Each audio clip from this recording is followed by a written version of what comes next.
So in this video, we're gonna compare Le Male Elixir Absolu, which I have right here, up against Le Male Elixir. I do wanna talk about everything, about performance, projection, longevity, scent profile. Do you get better compliments with one or the other? Can you wear one way, the other way? We're gonna get into it. I also wanna touch upon the Le Male lineup in general. And we gotta talk about, is this fragrance worth the upgrade?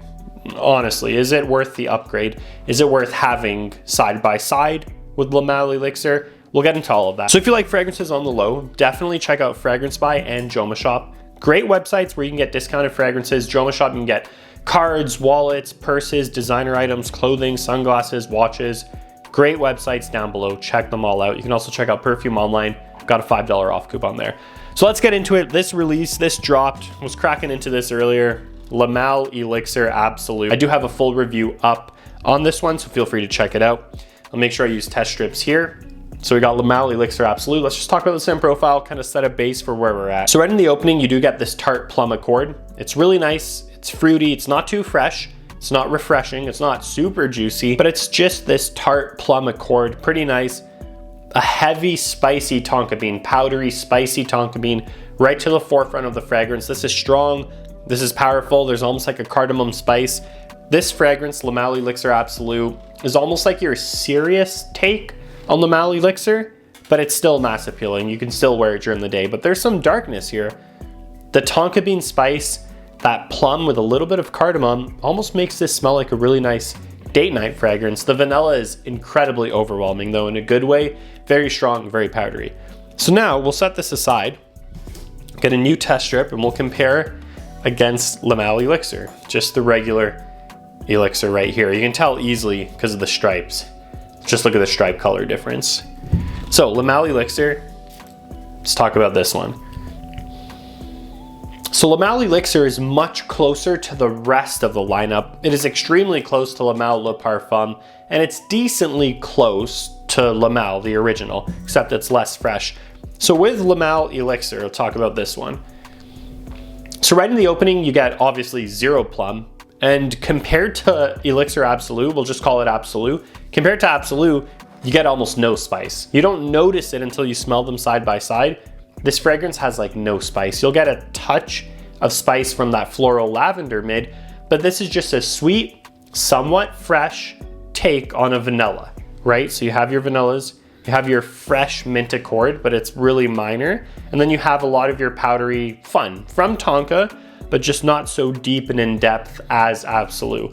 In this fragrance too, you get, a touch of almost like a syrupy honey, a touch of tobacco spice, but it's nothing like the spiciness of Absolu.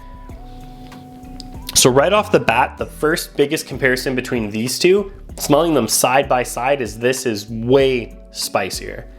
Don't think, this has that tobacco spice, it's gonna be about the same. No. This almost smells like a fresh, sweet fragrance next to this. The dark plum, the tonka bean spice, and that cardamom touch make this actually much spicier compared to Elixir. Let's just do a quick side by side.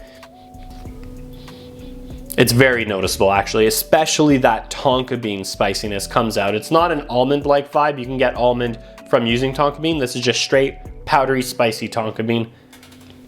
Absolu Elixir. And Elixir is just fresher. So I want to kind of compare some differences here so you can decide if it's worth the upgrade.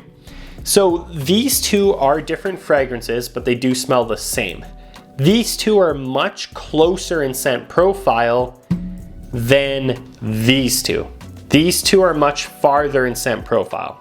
So if it was almost, if you were almost ranking them as far as like similarities to the OG Le Male or similarities to each other, these would be pretty close together. You can see them here, and then this would be farther apart. This is quite different from both of these fragrances because both of these fragrances, Le Parfum and Elixir, they take that Le Male DNA and they just mute the mint so it's not as fresh. They add a lot more sweetness to it, a little bit less lavender, and then they add their own playful touches. Le Parfum really amped that vanilla powderiness, and then Elixir really amped that almost syrupy honey in the base with a touch of tobacco, but they're still very close together. This is different. So I would say, this is my suggestion, or if I didn't have all of these, this is what I would do. I would pick one of these, whichever one I liked best. I tried them at the store or whatever. I'd stick with Le Parfum or Elixir, and I'd be done with it. Then I would also get Absolu because it's so dark and so spicy and such a different scent profile from one of those.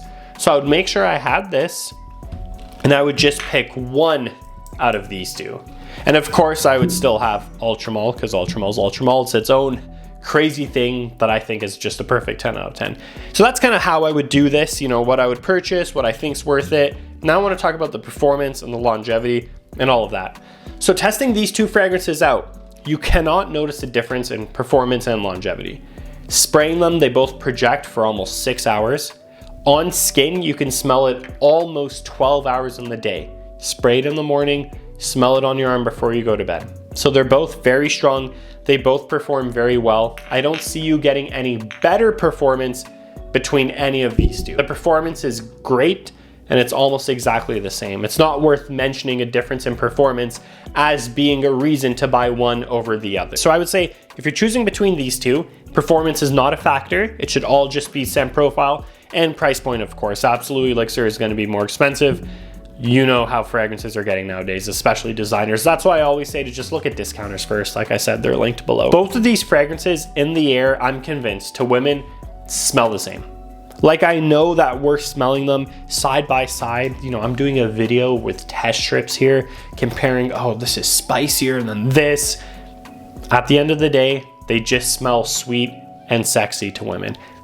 They're not noticing a difference in the air, okay? Listen, if you're spraying 5 sprays of this, going out in the evening, you know, 30 minutes to an hour later, or if you're spraying 5 sprays of Elixir, then going out in the evening, you know, 30 minutes to an hour later, no one's gonna know the difference. No one is gonna know the difference in the air. They both smell incredible to girls. There is no difference in compliments. I didn't notice any difference in compliments.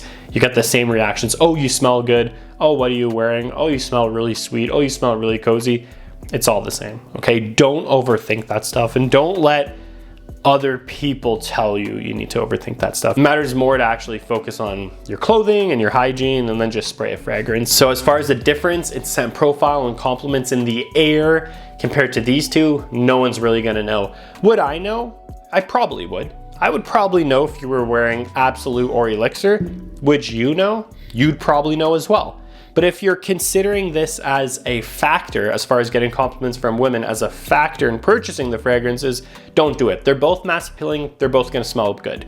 We're comparing two very similar fragrances. It's not like I'm comparing Absolu against Creed Aventus, which is totally different, or Tobacco Vanille, or anything like that. We're comparing extremely similar fragrances that in the air, they're just gonna do the same thing, don't worry. If you personally enjoy a darker, more spicy fragrance, make sure you have this one in rotation. Wear it in the night, you'll probably enjoy it. So let me know your thoughts down below. Which one do you like better and why? And I'll see you guys in the next video.